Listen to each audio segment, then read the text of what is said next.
بډي ویل کیږي دوست ته.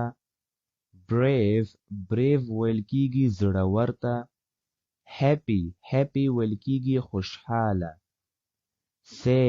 sad ویل کیږي خفه.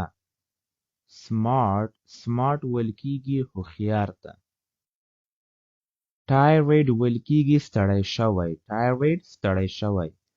small ویل کیږي کوچنی. big ویل کیږي لوی یعنی غټ. big. kind ویل کیږي مهربان ته. kind. angry ویل کیږي په غوسه. angry. beautiful ویل کیږي ښکلی. ugly ویل کیږي بدرنګه. ugly. clever ویل کیږي هوښیار ته. clever. simple ویل کیږي اسانه. simple. complex ویل کیږي پیچلی یعنی سخت. complex. quiet ویل کیږي ملګرو خاموشه. quiet. fast ویل کیږي چټک یعنی تیز. slow ویل کیږي ورو یعنی کراره ورو. slow. patient ویل کیږي ناروغ ته.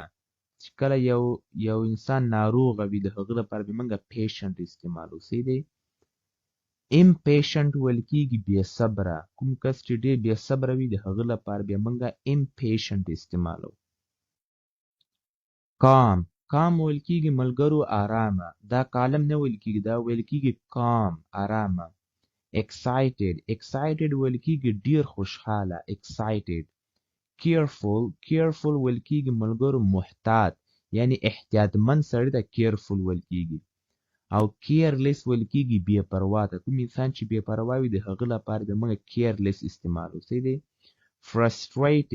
frustrated ویل کیږي ناامیده. frustrated.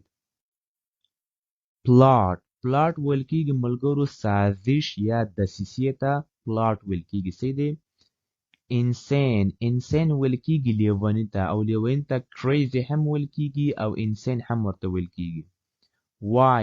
wise ویل کیږي هوښیار ته. wise هم ویل کیږي. clever هم ورته ویل کیږي او smart هم ویل کیږي. دی polite ویل کیږي ملګرو ادبناکه. polite.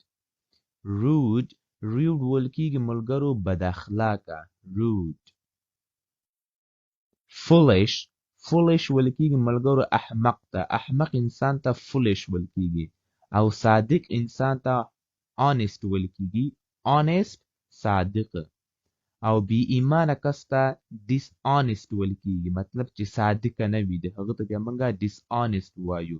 بی ایمانه چې صادق نه وي. دی